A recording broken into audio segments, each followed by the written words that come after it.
अस्सलाम वालेकुम viewers, Gondal league के साथ मैं हूं आपका मेज़बान इजाज़ अहमद गोंदल।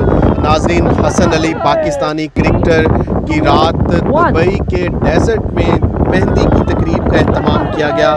पाकिस्तान से आए हसन अली के बहुत ही करीबी दोस्तों ने दुबई के डेजर्ट में जो है वो मेहंदी का एहतमाम किया। डेजर्ट में ही एक छोटी सी मेहंदी पार्टी का एहतमाम किया गया। वहाँ दोस्तों ने ट्रेडिशनल तरीके से मेहंदी की प्लेट्स भी रखी, मेहंदी पे भंगड़ा भी डाला और मेहंदी की ख़ास तकरीब का एहतमाम किया गया, जिसको बैचलर पार्टी का भी नाम दिया गया।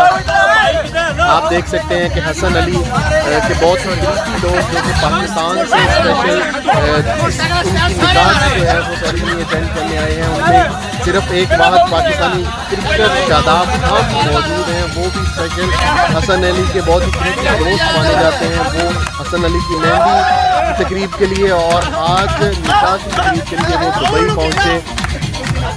कल हसन अली ने प्री वेडिंग शूट भी करवाया दुबई के मुख्तलिफ मकामात पर और आज शाम 7 बजे निकाह की जो तकरीब है वो अटलांटिस होटल दुबई में जो है वो होगी।